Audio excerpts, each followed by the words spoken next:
शिव को समझो चैनल में आपका स्वागत है। आज हम बात करेंगे उन लोगों की जो बहुत पुण्य करते हैं। एक समय की बात है, एक गांव में सेठ दीनानाथ रहता था। उसके पास काफी संपत्ति थी। उसकी एक बीवी थी। सेठ दीनानाथ बहुत ही पुण्य करता था। उसने गरीबों के लिए अस्पताल, बच्चों के लिए स्कूल और पशुओं के लिए गौशाला बनवाई थी। ऐसे बहुत ही पुण्य दीनानाथ ने किए थे। लेकिन समय ऐसे ही बीतता गया और सेठ दीनानाथ एक गरीब आदमी बन गया। सेठ दीनानाथ अभी भी भगवान शिव का भक्त था और एक अच्छा इंसान था। सेठ दीनानाथ के पास बिल्कुल भी धन नहीं था। एक दिन सेठ दीनानाथ की पत्नी बाजार से कुछ सामान लेने के लिए जाती है। वहां पर राजा बिक्रमजीत के कुछ आदमी जोर जोर से कोई बात बोल रहे थे। वो बोल रहे थे कि अगर कोई भी आदमी पुण्य का काम करता है तो हमारे राजा उसको बहुत सा धन देंगे। आपको वो पुण्य हमारे राजा को बताना होगा। कल आप राजमहल आकर अपने पुण्य बता सकते हैं। उसकी पत्नी ये बात सुनकर बहुत खुश होती है और सभी बात जाकर सेठ दीनानाथ को बताती है।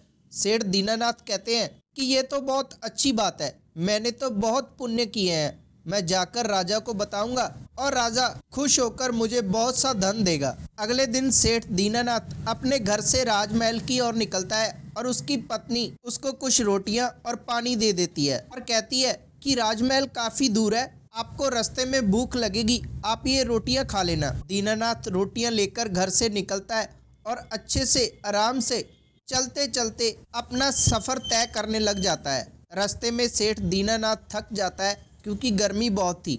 सेठ दीनानाथ सोचता है कि क्यों ना मैं थोड़ा पानी पी लूं और रोटियां भी खा लेता हूं, फिर आगे का सफर तय करूंगा। सेठ दीनानाथ एक वृक्ष के नीचे बैठ जाता है। तभी वहां पर एक कुतिया और उसके 4 बच्चे सेठ दीनानाथ के पास आ जाते हैं और वहां पर आके वो कुतिया अपनी पूंछ हिलाने लग जाती है। सेठ दीनानाथ समझ जाता है कि इसको भूख लगी है। सेठ दीनानाथ उस कुतिया को 2 रोटियां डाल देता है। भूख उस कुतिया को काफी लगी थी। वो कुतिया जोर से वो 2 रोटियां पकड़ लेती है और खा जाती है। लेकिन वो कुतिया अभी भी वहीं पर थी और फिर से पूंछ हिलाने लग जाती है। सेठ दीनानाथ सोचता है कि इसके 4 बच्चे भी हैं, ये भी इसका दूध पीते होंगे, शायद इसको और भूख लगी है।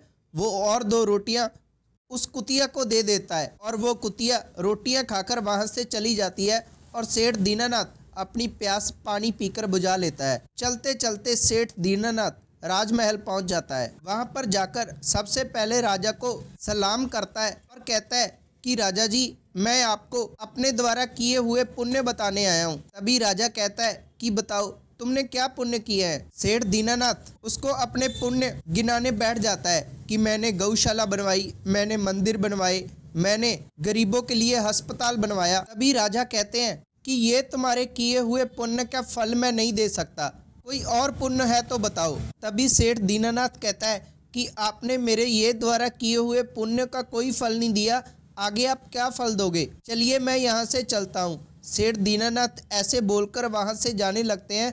तभी एक सिपाही राजा के कान में आकर कुछ बात बताता है। राजा सेठ दीनानाथ को वहाँ पर रोक लेते हैं और कहते हैं कि तुमने एक आते हुए पुण्य किया था, वो तो तुमने बताया ही नहीं। तभी सेठ दीनानाथ राजा से कहते हैं कि मैंने तो कोई पुण्य नहीं किया।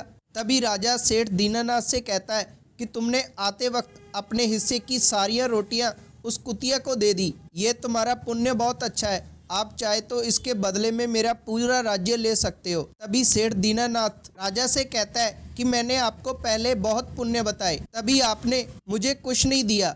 एक कुतिया को मैंने रोटियां दी, मैं वो आपको बताया भी नहीं, फिर आप उसके बदले में मुझे पैसे क्यों दे रहे हो। तभी राजा कहता है कि पहले तुमने जो पुण्य किए थे, तुम वो कह रहे थे कि मैंने किए हैं, यानी कि तुम्हारे अंदर मैं थी, अहंकार था। जो पुण्य करके तुम भूल चुके हो वही तुम्हारा सही पुण्य है। जो पुण्य तुमने ये सोच के किए कि मैंने किए हैं और लोगों को सुना रहे हो, वो पुण्य में नहीं गिना जाता। अपना पुण्य करो और किसी को भी बताओ मत। सेठ दीनानाथ को अब सभी बातें समझ पर आ चुकी थी। राजा ने सेठ दीनानाथ को बहुत सा धन्य दिया और सेठ दीनानाथ एक अच्छी जिंदगी जीने लगा।